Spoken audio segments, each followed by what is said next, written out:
you get a daytime walking home video this time, although that doesn't mean that the lighting's any better. Maybe it's just this street.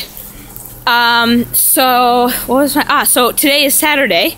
We had today a sort of a sample class. So parents for kids who will be in the 5-year-old class or who will be in the 6-year-old class who are thinking about maybe sending their kids, or some who are already signed up, came for an open class today. So the parents stayed in the hall, and we had, just like 4 or 5 kids, and we did a snack and a couple art projects and a finger play and some songs and a story and a big book, well, maybe you don't, but it's typical preschool stuff. So I had a group of the will be 5s. So the fact that they will be in the 5-year-old class and the ones who will be in the 6-year-old class means currently in Korea they're 4 years old. Right? In January they turn 5. But that means that really they're 3. Like, they're currently 4, which means actually they're 3. It's December, so probably they've turned 3 already. International age. We're talking teeny tiny human beings. Little pudgy faces. Freaking adorable. Just cute. I had one who, there were 4 or 5 in my class. My mini, sample class. One of them, he seemed really nervous at first. So I was sitting next to him, and we're playing with Play-Doh, and I'm, talking him through it. And he doesn't seem to have cottoned on that I don't speak Korean. So he's talking to me in Korean. There we go. He's talking to me in Korean, and I'm, I'm looking at him and nodding and smiling and saying, "Molayo, I don't understand." And anytime he would say something, and I would just, not respond the way he wanted to, he'd get his face much closer to me and say it again slower. It was adorable. And he decided we were BFFs. So, we sat together when we were playing with blocks on the floor, and then we went down to the gym for open play, and he was playing with me, and I sat down, and he came over to sit in my lap. Just freaking adorable. So I have a best friend who's 3. So I've got that going for me, which is nice. It was great. Last few days, I'm trying to think. Tuesday, or maybe it was Monday, I met up with Gloria, who's, you may have met. She has Korean parents, but grew up around the world at international schools, so she's the most fluently bilingual person I could think of, and I hired her to take some packages to the post office for me. Because A, I never have time during the day, because post office is only open 9 to 4 or 10 to 4 or something. It's only open during the day. And I work 9:30 to 6:30 Monday to Friday. It's not open on the weekends. So first of all, I wouldn't be able to go.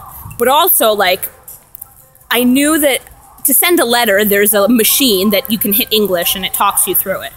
Put the letter on the scale. Are you sending it to? And I say I'm sending it to America. It weighs it, and you put in your credit card. It prints a stamp. Very easy. And it speaks very clear and accurate English. And then it takes the letter from you. It's the easiest thing ever for letters.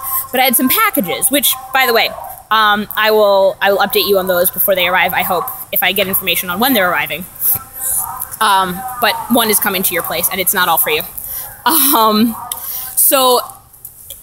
I knew that whatever process was involved in sending a package, I would not have been able to manage it. So I hired Gloria, and in fact, her mom went with to help her when I met up with her again.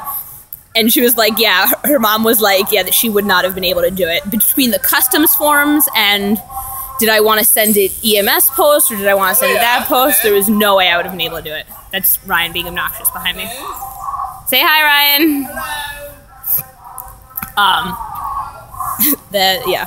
It's Ryan. He lives in 201, apartment below me, co-teacher. So yeah, it was very helpful, and I'm glad. She also helped me come.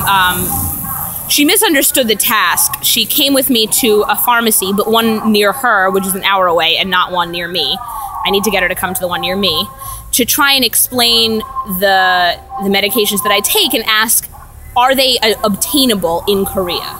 Not, here's a prescription, I need to buy some, but is it possible to get them? And good news, it is. Very exciting.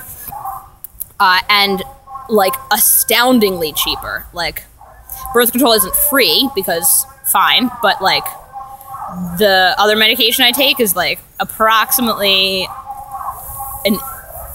less than a tenth of the cost. It's like maybe $30 a month. It's good news. So I'm pretty excited about that. What else? So Dudley, so currently at the school we have me, Ashley, Ryan, Tasha, Chris. Before Ashley, I started in September, Ashley started in August, and before Ashley was a guy named Dudley. So he's now in China. What is he doing? He like trains teachers, I think, for a particular school or company. So he's in Seoul for the weekend. So we're all the teachers, all of us, Jody also, are going out tonight with him, so that should be nice. I also found a thrift store in Gangnam, which is, everybody tells me thrift stores don't exist in Seoul, and after having seen this place, I understand why. There's not a single pair of jeans in the entire building, no sweatpants, all I needed was sweatpants, no, t-shirts, which fine, it's winter, an entire aisle of cashmere, the most upscale and slightly hideous stuff you could possibly imagine. It was absurd. I have way hit my time, so I'm going to go watch West Wing and knit. It is a beautiful day, but I have knitting to do and whatever. Love you.